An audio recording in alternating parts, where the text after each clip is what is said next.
Bienvenidos. Soy su oficial de cumplimiento, Alexander Camargo. Y esto es En Contacto, nuestro podcast de cumplimiento en CIG Auditores y Consultores. Hoy hablaremos del programa de transparencia y ética empresarial, y en específico del conflicto de interés. Y es que hemos visto muchas veces que en nuestro ámbito social se toman decisiones que no parecieran ser justas o acordes con los hechos. De pronto se asigna el mejor aumento a una persona que no pareciera tener todos los méritos. Una licitación la obtiene la empresa con la menor experiencia o que no tiene la experiencia necesaria. Una beca es ganada por una persona que no tiene las mejores capacidades académicas. Decisiones en las que nos parece que el criterio utilizado no es el de un buen hombre de negocios, sino que influyen otros intereses. Bueno, en algún momento podemos ser nosotros quienes nos encontremos en una disyuntiva en la que confluyen intereses que pueden estar en conflicto. En esta capacitación hablaremos sobre las políticas y procedimientos de nuestro programa de transparencia y ética empresarial que nos ayudan a recorrer el camino cuando estamos atravesando turbulencias como las anotadas. Ya entrando en materia, nuestra agenda cubre 20 minutos aproximadamente, en donde como introducción vamos a revisar la definición de conflicto de interés y su importancia. Analizaremos los diferentes tipos de conflicto de interés que podemos enfrentar en las situaciones de nuestro día a día. Compartiremos una visión de cómo gestionar el riesgo de conflicto de interés. Y finalmente, revisaremos 3 casos prácticos. En esta sección de introducción nos vamos a ocupar de revisar diferentes definiciones de qué es conflicto de interés y finalmente vamos a revisar cuál es la importancia de gestionar el conflicto de interés en las empresas. Revisemos estas definiciones. En esta primera definición se refiere a una circunstancia en la que los intereses personales del individuo interfieren con sus deberes profesionales, lo que compromete la objetividad de sus decisiones. Un ejemplo es una persona puede llegar a conclusiones diferentes cuando toma una decisión sobre contratar o no a un funcionario, teniendo en cuenta sus necesidades afectivas o los beneficios de la organización. En esta segunda definición se habla ya de una pérdida de la confiabilidad debido a una colusión de intereses personales y las responsabilidades laborales. Esta definición nos refiere ya de efectos negativos, como una pérdida de confiabilidad, como por ejemplo en los contratos de personal que no se basan en las necesidades y beneficios de la organización. Una tercera definición que traemos acá es tomada del Consejo de Estado en uno de sus pronunciamientos, por lo tanto es del orden de los temas públicos, en donde indica que una decisión que tome un servidor público se entiende en contra de la función pública al tomar decisiones que están guiadas por su interés particular, en donde prevalece sobre ese interés general que es el que debe tener cuando toma las decisiones en nombre del Estado.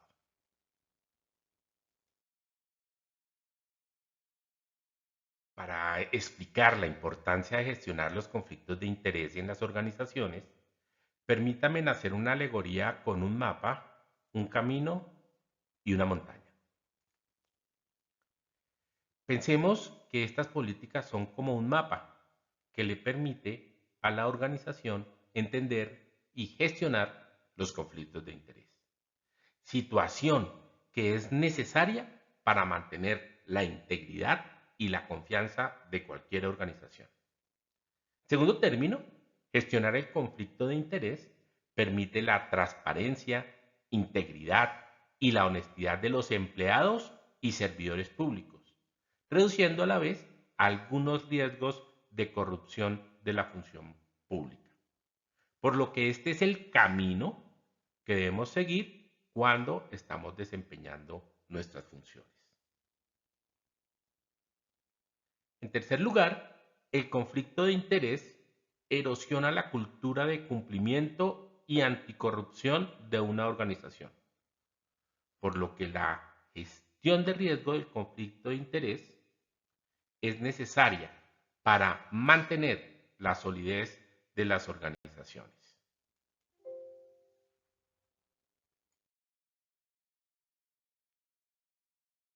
Para terminar esta sección, revisemos lo que trae nuestras políticas, nuestro manual en la definición de conflicto de interés. Entonces allí dice que el conflicto de interés es una forma de corrupción. Aquí yo resalto esa palabra corrupción porque quiero que tengamos en cuenta que hay tanto corrupción pública como corrupción privada. Y la corrupción pública es cuando estamos interactuando con un funcionario público. Pero va a existir una corrupción privada cuando esa interactuación sea entre dos privados. Entonces aquí dice que donde la acción puede ser indebidamente. Entonces dice, hay corrupción porque una acción puede ser indebidamente influenciada por el interés personal, familiar o de un tercero. ¿Y qué dice cuándo se presenta? Se presenta un conflicto de interés cuando un empleado o un tercero, aquí ahí anoto empleado o tercero, ¿por qué? Porque no siempre quien actúa en nombre de la empresa es empleado de la compañía. Muchas veces hay un representante que puede no ser empleado, pero que está representando la compañía. Entonces es ese tercero que toma decisiones o actúa en su propio beneficio en un beneficio económico personal, en oposición a la responsabilidad de actuar en beneficio de la compañía, ahí es donde se presenta el conflicto de interés. Esa es la definición que trae nuestro manual. Para finalizar, reconocer que el conflicto de interés en las organizaciones puede surgir en cualquier momento y que si este no se gestiona de manera adecuada, pues acarrea serias consecuencias que van a tener un componente legal o incluso dañar la reputación de las organizaciones. En esta sección vamos a tratar los tipos de conflicto de interés. Y en nuestra política de gestión del conflicto de interés, nosotros reconocemos tres tipos de conflictos de interés. El conflicto de interés real, el potencial y el aparente. Pasemos a revisar cada uno. En primer término, el conflicto de interés es real si la persona tiene un interés particular en relación con determinado juicio o discernimiento profesional. Y efectivamente ya se encuentra en una situación en la cual tiene la obligación de ofrecer este juicio. Por ello, nosotros podríamos decir que los conflictos de interés reales son riesgos actuales o incluso materializados.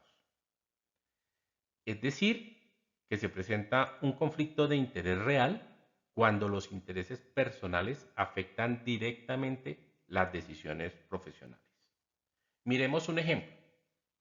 Un empleado que forma parte del comité de compras tiene una participación financiera significativa en una empresa que está compitiendo por el contrato de prestación de servicios. Si este empleado tiene la capacidad de influir en la decisión de adjudicación del contrato, su interés financiero personal entra en conflicto directo con su deber de actuar en el mejor interés de la compañía. Es por esto que aquí estaríamos en un ejemplo de conflicto de interés real.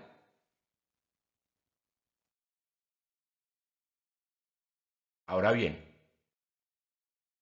un conflicto de interés potencial, si la persona tiene un interés particular que podría influir a la hora de emitir el juicio profesional desde una posición o el cargo que ocupa, pero que todavía no se encuentra en una situación en la cual deba ofrecer dicho discernimiento. Es decir, cuando existe la posibilidad de que los intereses personales puedan influir en el futuro, en las decisiones que vaya a tomar este empleado. Miremos un ejemplo. Pedro es un ingeniero senior que presta eh, su servicio en una empresa de energía. La empresa está evaluando varios proyectos para invertir en energías renovables y existirá un conflicto de interés potencial si Pedro tiene una inversión personal significativa en una de las empresas que está pensando en presentarse a un proyecto para ser evaluado por la organización. Entonces, en el futuro, cuando él vaya a evaluar esa empresa, pues él va a tener un conflicto de interés. Por eso ese es un riesgo de conflicto de interés potencial.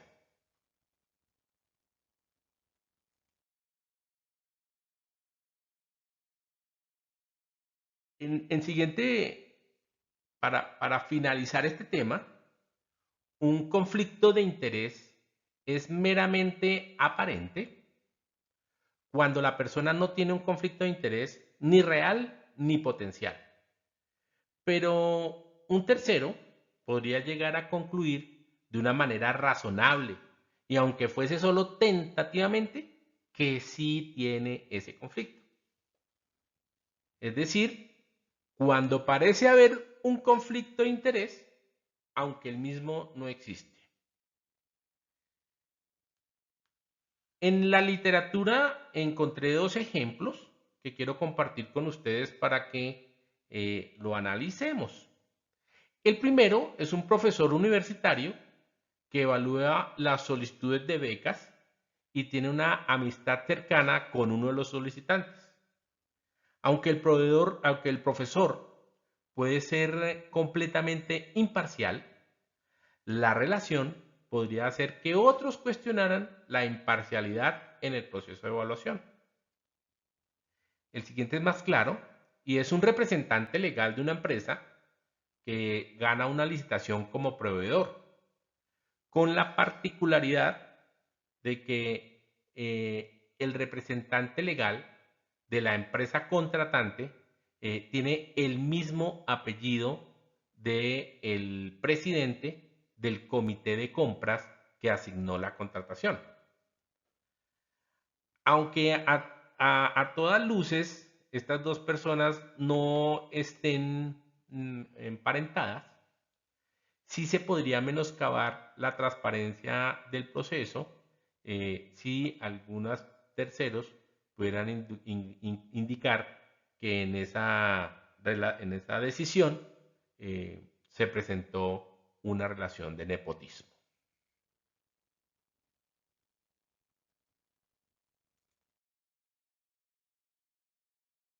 Los, los tipos de conflicto de interés, entonces revisemos. El primero sería un conflicto de interés es real porque compromete directamente la imparcialidad de una persona, ya que su interés personal influye en la toma de decisiones. Cuando hablamos de un conflicto potencial, estamos diciendo que este puede evolucionar en el tiempo y convertirse en un conflicto real si no se toman unas medidas preventivas a tiempo. Por otro lado, un conflicto aparente, aunque no tenga impacto directo, sí puede dañar la reputación de una persona o una institución, lo que socava la confianza en la entidad. Sigamos, por favor. En esta sección vamos a mirar la gestión del riesgo de conflicto de interés, que requiere que las compañías implementen medidas preventivas de control y medidas para su evaluación. Además, vamos a concentrarnos en una de las herramientas más valiosas para la gestión de este riesgo, que es la declaración de conflicto de interés, por lo cual la misma requiere pues un título aparte.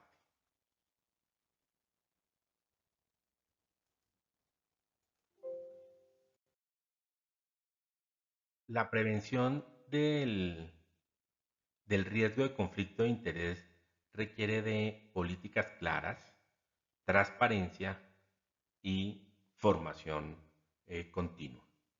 Cuando estamos hablando de políticas claras, pues déjenme decirle que nosotros contamos con nuestro programa de transparencia y ética empresarial, que incluye nuestra política de conflicto de interés, en donde se dan los lineamientos y se definen las situaciones que pueden generar conflicto de interés y cómo debe ser el actuar de nuestros colaboradores. Además, pues también contamos con nuestro código de ética, eh, que requiere a los empleados a que efectúen oportunamente la divulgación de posibles conflictos de interés, lo que nos da transparencia en el actuar de todos nuestros funcionarios. Todo esto rematado con formación continua, eh, y son capacitaciones que hacemos regularmente en los empleados sobre cómo identificar y manejar estos conflictos. Una de esas capacitaciones es lo que hoy nos está ocupando.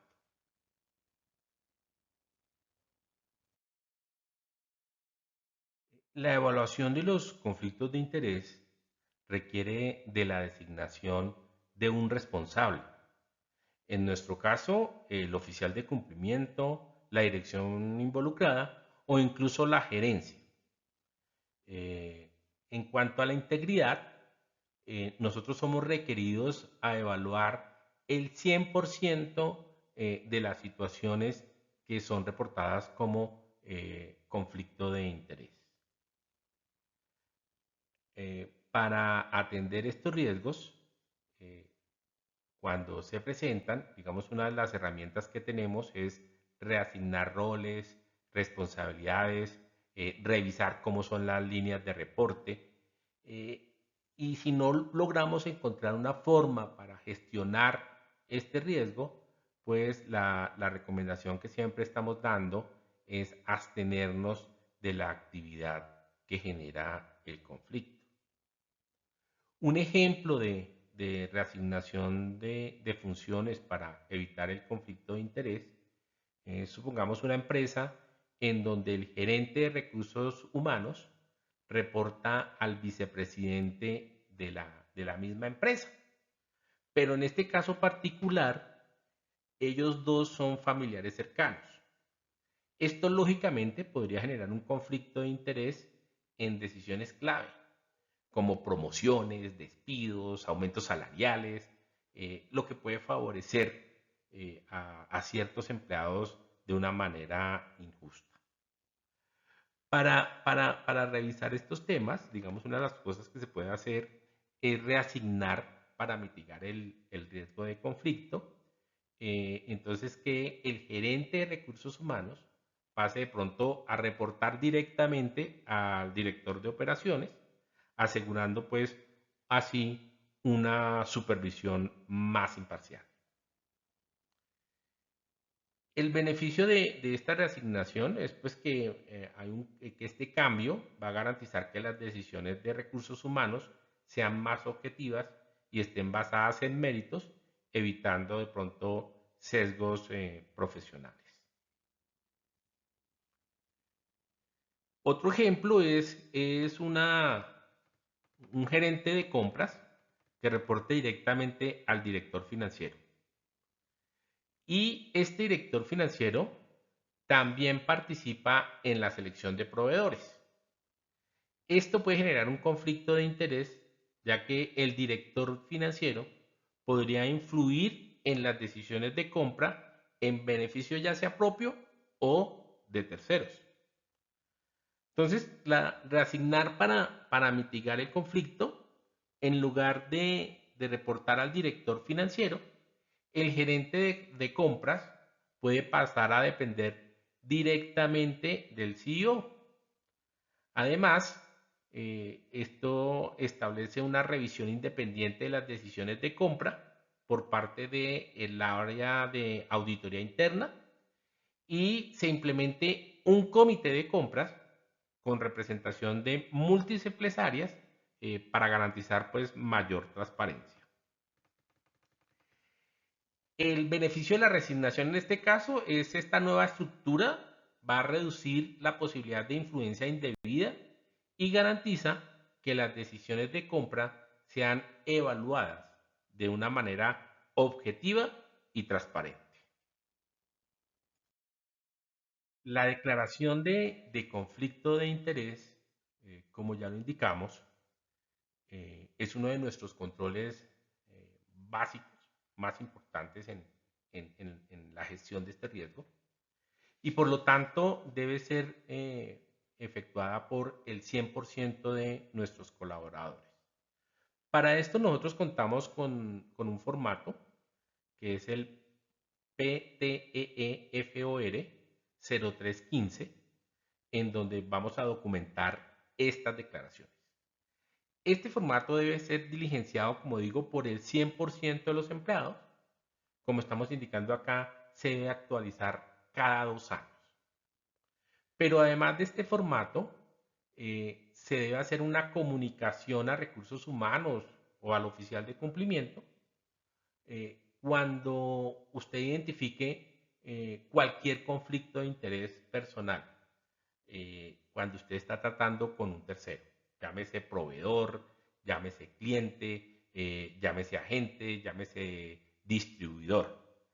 Entonces, en este caso, usted tiene que hacer una comunicación y enviarla a recursos humanos indicando aquí en esta relación que estoy adquiriendo con este proveedor, existe una relación de mi parte con el tercero porque el gerente de esa compañía es hermano de mi esposa, por ejemplo.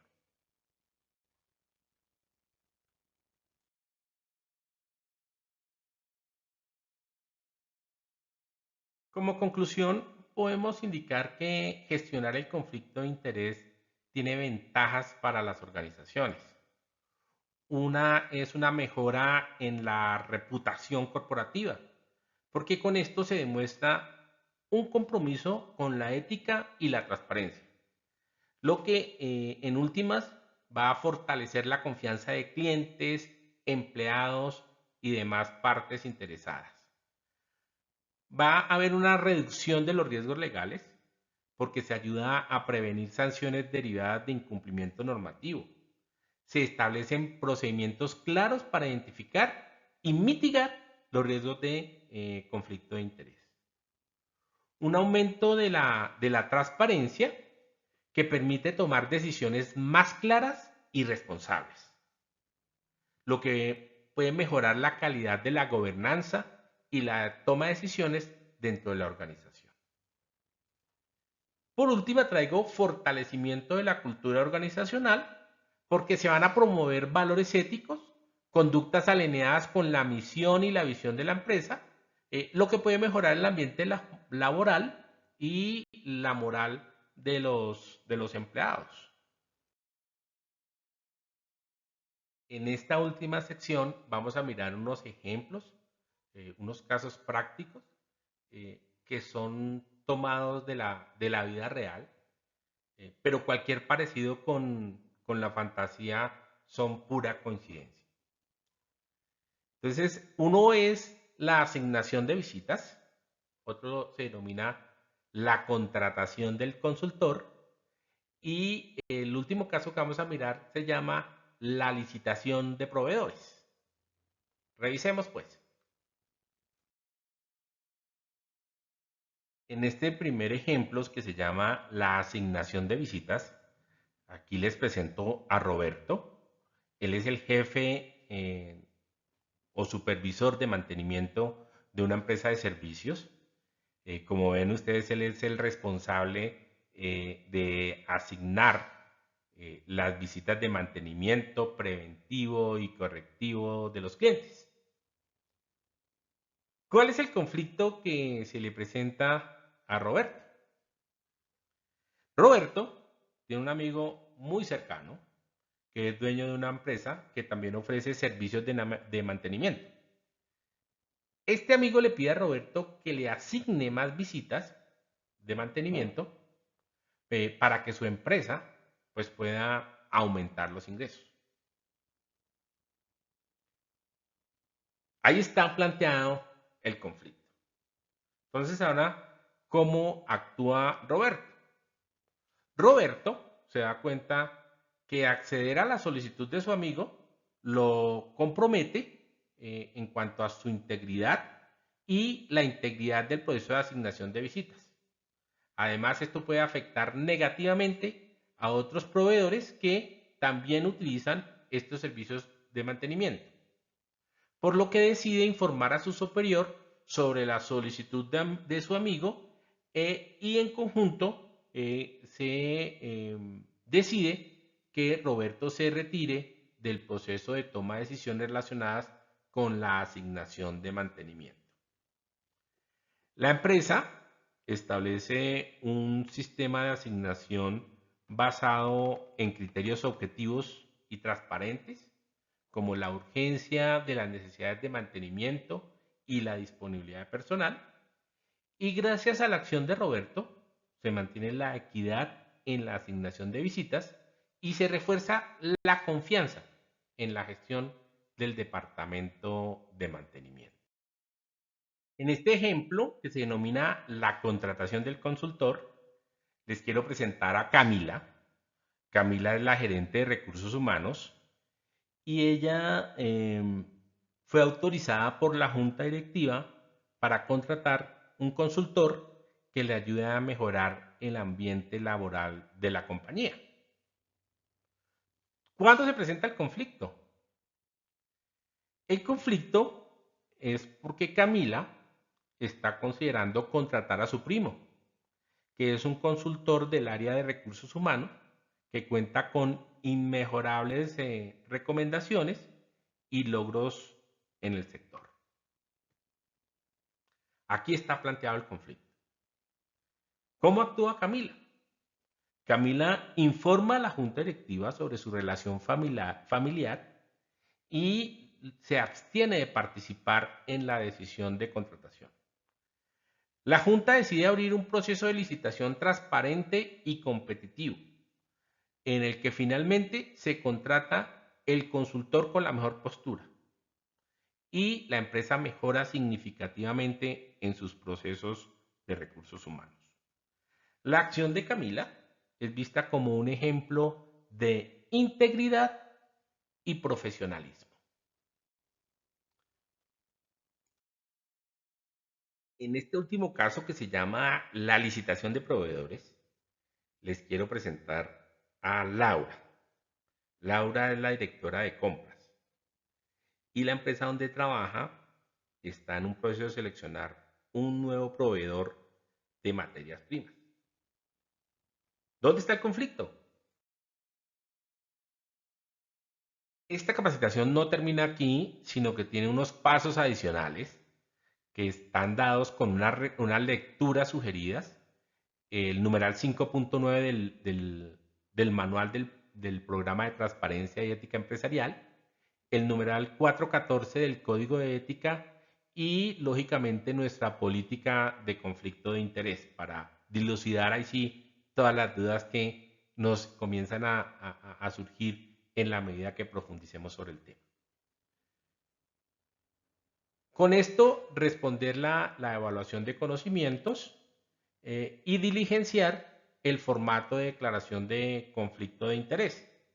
Este formato, para facilidad, en este año lo tenemos en una forma de Microsoft que le llegó a sus correos.